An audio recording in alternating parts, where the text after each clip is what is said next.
joining us now to talk more about this is Dan Kelly, president of the Canadian Federation of Independent Businesses. Business, that is. Dan, appreciate your time this morning. So let's talk about this. So many small businesses in this country rely on Canada Post to get their products out there. We've seen two, labor disruptions, aka strikes, in the last little while. What would businesses, do if, for example, there's another disruption if this vote is rejected?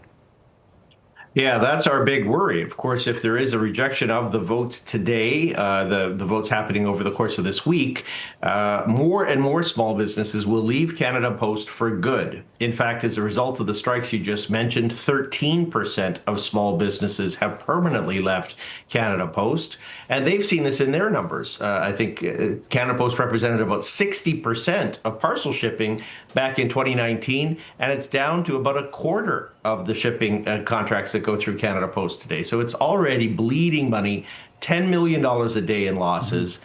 And the union thinks that this is a good time to potentially go back on strike. They're urging workers to reject the offer.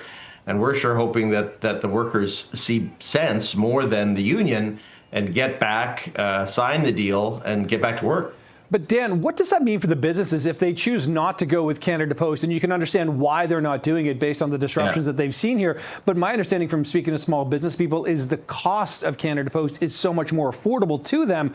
If they turn away, that means costs go up, their costs go up, our costs go up. There's a real cycle here. It sure has a huge impact. Look, Canada Post is one of the last, it is a low-cost shipping option. It also has, for many communities, can be the only option in town because a lot of rural, remote communities only have Canada Post. Private couriers don't touch them, or private couriers use Canada Post to deliver that last mile. So yes, the impact is quite significant and will be felt by us consumers as businesses have to then price in these higher costs into the system. But small business owners would have no choice. If you can't have a system that is on one day, off the next. Reliability is one of the chief selling functions, and if that's lost, gosh, more and more businesses will just bleed away, as we've seen over the last several strikes. Well, yeah, and Dan, you and I've been talking to you for years, but certainly since the pandemic, indeed, we've seen the hits the small businesses have taken. Yeah. This just seems to be another hit in a cycle that really seems to be working against the better interests of small businesses, doesn't it? It sure is, and look, some businesses do have alternatives, and they can figure this out. But the big usage, shipping packages, sending money, so businesses pay each other by check, and then ad mail.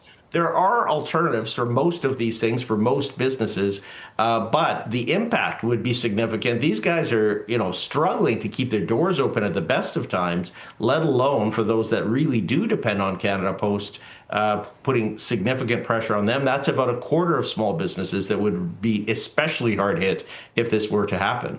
Dan, I'm curious, you just said something really interesting about, businesses sort of paying each other, sort of sending checks back and forth. Yeah. Why don't they turn to more, so many banks are, effectively you can like e-commerce, e-transfer, that sort of thing. Yeah. Why is it businesses are relying on mail for payments in a sense? There's a couple of reasons. One, paper invoices in one way and then a paper check the other way is one of the best ways that a business owner can prove to the Canada Revenue Agency of a business expense.